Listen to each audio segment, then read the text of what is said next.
So, ayan guys, magla-lunch na. Ako yung nagluluto kasi sobrang dali lang. Dali lang ito lutuin. Kayang-kaya nito. Yung higaan namin dito sa pangalawang kwarto. Yan na siya. Merienda. Good morning guys! Tingnan nyo. Nagbe-blink na naman yung red. Sabi ko, ayan, oh. We are not operating. Yung TV, kinunik ko lang siya sa cellphone ko, sa data ko. Tawag ko na yung 171. Nag-request na ako ng technician. Diyan na lang si Mylabs nagtrabaho. Sa laptop na lang siya nagtrabaho. And kinakain namin yung ginawa ko kagabi or kahapon. And malamig na siya. Mas masarap talaga pag malamig. Ayan, yung cheese niya melted pa rin naman. Pero malamig na siya. Ang sarap. Sarap. Masarap? Sarap no. Sarap siya guys, gawin nyo. Masarap siya and madali lang siyang gawin. Tapos madami kayong magagawa, so madaming makakakain. So ayan guys, magla-lunch na. And yung breakfast namin kanina is yung ginawa ko lang na baked macaroni kahapon. Yung macaroni churva. So ngayon, magluluto na ako ng lunch talaga. And na-prepare ko na yung ingredients. Yung lulutuin ko is adobong sitaw with kalabasa and of course baboy. So ayan, meron na akong bawang, sibuyas, kalabasa. Konti lang yung sitaw, no? Konti lang yung nabili kong sitaw. Ay! Pero ito yung mga baboy. Na-slice ko na sila ng maliliit. And since maliit lang yung sitaw, or konti lang yung sitaw, niramihan ko na lang yung baboy. Tapos na rin akong magsaing. Oh? Ha? Ano sabi? Charger? Wait lang kasi yung alaga ko guys. Meron akong alaga dito na dambala. Uy, di mo kinain. Second round na niya yan guys. Nagustuhan niya. So ayan, nag-iinit na ako ng mantika. Tapos igisa na natin yung baboy at saka bawang sibuyas. Sobrang dali lang nito guys. Very easy. Kaya ako yung nagluluto kasi sobrang dali lang. Toyo lang. Tapos, yan. Mga ingredients. And very healthy din kasi meron tayong gulay. Isa lang natin sa mantika. Konting mantika lang yung nilagay ko kasi magbamantika para man yung baboy later. And yung pag-slice ko sa bawang at sibuyas, sobrang mince talaga or maliliit na slices para makain na lang din siya. Kasi minsan, pag malalaki yung slices, pinapatabi ko siya. Tinatapon ko ba? Hindi ko kinakain. So, pag ganito, nakakain ko na lang siya. So, ayan, ilagay ko na yung baboy. And pag mga ganitong ulam, gusto namin yung medyo crispy yung baboy niya. So, medyo patatagalin ko muna to dito hanggang sa mag-brown talaga siya. And medyo crispy-crispy na. Para maluto. And mag-brown. Ayan, ito yung color na hinihintay ko guys, na medyo mag-brown siya. So, konting-konti na lang. Mag-brown lang yung iba dito. Isusunod ko na yung kalabasa. Kasi medyo matagal maluto yung kalabasa. Pero, ayan. Lapit na to. Mas masarap kasi kung ganito, medyo crispy yung baboy. Or yung meat. And yung pinili ko talagang meat para dito is yung wala gaanong taba. Kasi hindi ako kumakain ng taba. Yung mga meat lang. Sorry guys, nakalimutan ko mag-vlog. Pero, nilagay ko na yung kalabasa kanina para lumambot siya. Tapos, after a few minutes, tsaka ko nilagay yung sitaw. Kasi, madali lang itong maluto yung sitaw eh. So, ayan. Tapos, lalagyan ko siya ng toyo. Tansya-tansya pa rin kung gano'n nyo kagustong kung gano'n karaming toyo yung gusto nyo sa adobo nyo. Depende pa rin sa inyo. Ayan. Siguraduhin ko lang na malambot na yung kalabasa. Nilalagyan talaga namin ng kalabasa yung sitaw namin, adobong sitaw. Kasi paborito ko yung kalabasa. And masarap naman siyang partner. So, gumawa na rin ako ng lemon water ko.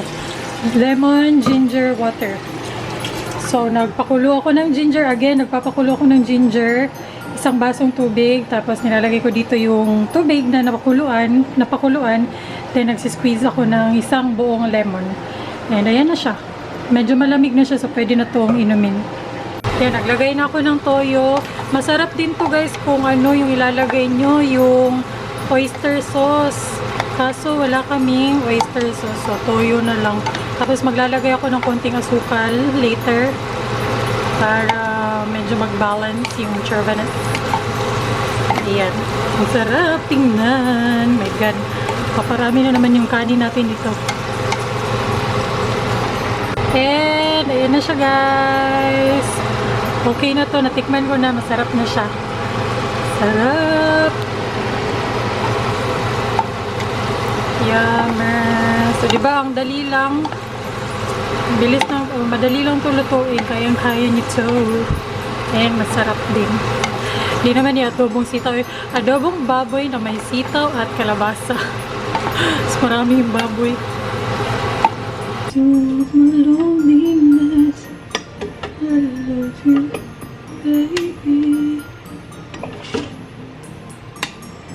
Innocent.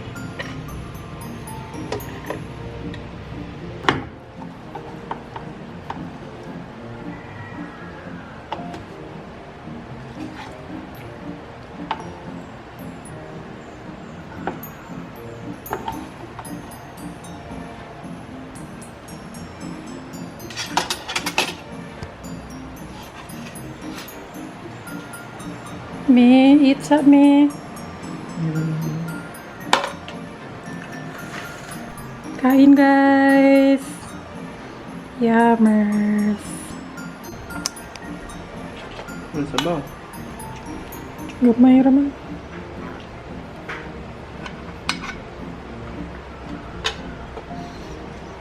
Kumusta? Dami. Sarap. Na. Tarong ba? Kami lagi. Sarap man nang may nagluluto. Lalo pa pag may magtimpla ng kape. Pwede ba? Gusto ko diri maid. Maid ko diri. Lami ba? Very good guys, meron agad technician. Oy. Mga pol, mabatog. Amo ba to last gapon? Ano yung laing suspect? Isa ka ha, laing contractor mo kuna na ka ng kurasa. Pareho na dito sa i-repair na mo.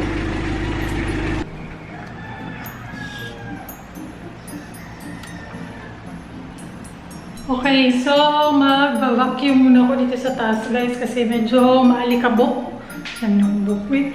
And gusto ko na rin maligo. So gusto ko before ako maligo meron akong matapos or meron akong magawa. So maglilinis na lang ako. Nilagay ko yung vacuum dito para mas mabilis ko siyang magamit. And also medyo magulo dito kasi nag-film ako nung isang araw. So i-arrange ko din yan. Magpupunas-punas din ako after ko mag-vacuum.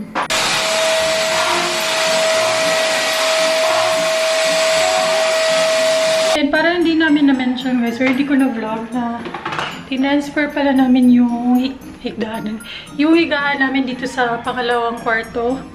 Kasi mas malakas yung hangin dito and mas malamig. Yung kwarto na to compare dun sa masters talaga. Kasi yung masters nakaharap siya sa sunlight. Eh, ito, nasa likod siya. So, tingnan nyo. Yung hangin, mas malamig talaga.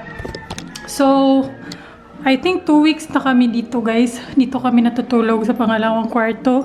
Yung katabi nung filming room. Dito, mas malamig talaga. Pero, medyo mas maliit siya. Hindi kasya yung foam. So, dito na lang namin nilagay. And, ayan. Malamig siya kasi harap siya sa mga kahoy, sa damakmak na kahoy. Yun nga lang, medyo maalikabok. So, kailangan ko talaga siyang laging linisan kasi napapa-atching si Mylabs basta maalikabok. So, ayan, vacuum natin siya. And nilagay ko dito yung computer kasi pag matutulog na kami or maaga kaming mahiga, meron kaming screen or monitor or maging TV dito sa kwarto. Vacuum ko muna tapos imamap kasi medyo maalikabok talaga siya dahil yung hangin parang nadadala niya yung mga alikabok dito sa loob kasi nga wala kaming kurtina. Pero tapos mag-change rin ako na bedsheet. Nilagay ko muna yung mga unan doon para mapatayo ko yung foam. And also, nung nag-vlog ako, nung nag-general nag-vlog ako nung nag-general cleaning kami, sabi ko, diba na bibili ako ng cordless na vacuum.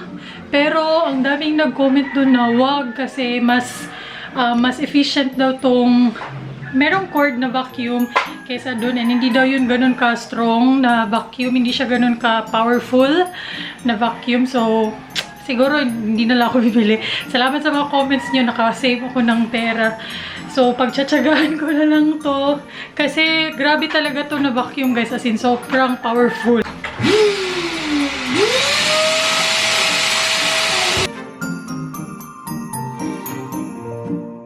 Isa namin yung extra bedsheet namin na iwan dun sa laundry sa may condo. So, ito lang yung meron kaming extra bedsheet. So, ayan. Ito na lang muna yung bedsheet natin. Okay na yan, basta malinis lang. So, ayan. Mission accomplished. Dito din, sobrang linis na. A few moments later. Ayan guys, tapos na ako maligo. Actually, kanina pa ako natapos maligo. Ano tawag ito? Sobrang lambat ng buhok ko. Ang weird, no? Shampoo yung nakakapagpalambot ng buhok ko. Kasi kung conditioner ginagamit ko, nagiging oily siya. Lumalambot siya, pero oily yung feeling, oily yung scalp. Pero kung shampoo, lumalambot siya, pero hindi siya oily. Lalo na dito, sarap sa pakiramdam. Kaya minsan nagsha-shampoo lang talaga ako, hindi ako nagko-conditioner. Tapos na akong maglinis. Tapos ko na linisin tong taas. Siguro bukas ko na lilinisin yung sa baba kasi sobrang busy ni Mylabs. Medyo ayokong maglikot. Ayokong mag-cheche-breche dun ba kasi sobrang busy. And ayoko siyang ma-stress lalo. So ayan, malinis na dito. Na-arrange ko na yung mga gamit. And ito rin. Ayan, sobrang bango ng bagong bedsheet.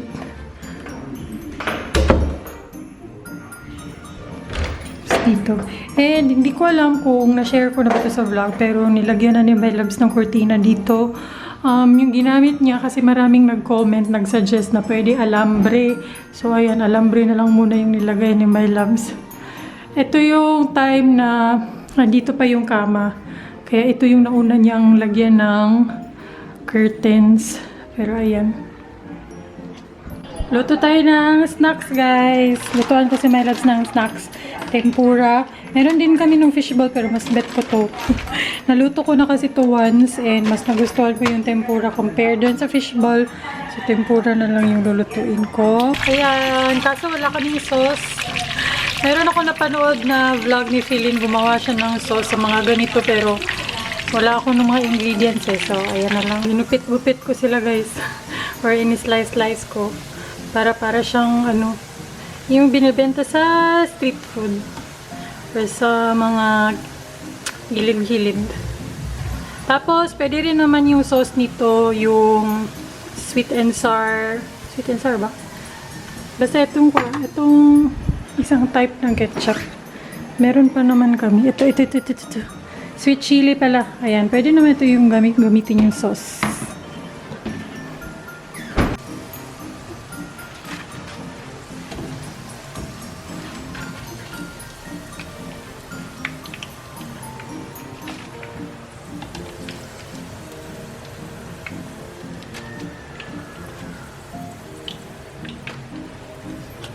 Yan na siya, merienda.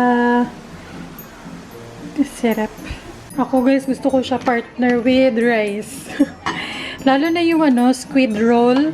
Yung parang rectangle. Yun talaga yung paborito ko. Pero wala akong nakita ganun sa grocery. Pero yung mga ganito, squid roll, squid ball, tempura, gustong gusto ko pag partner sa rice. Or gusto ko siyang ginagawang ulam. Nag-edit ako nung vlog kanina. No, yung vlog na nagluto ako nito and tingnan nyo yung natira guys. Sabi ko sa vlog, hindi namin ito maubos. Pero tingnan nyo. Last na to. Ubusin ko na lang siya para mahugasan ko na yung lalagyan. Ang sarap guys, promise. Gawin nyo siya kasi madali lang siyang gawin. Yung ingredients, okay lang naman. Pwede naman hindi ground pork yung gamitin nyo. Pwede naman corned beef para hindi ganun kamahal. Tapos, yeah, masarap siya. Daming makakakain din. So, very sulit naman.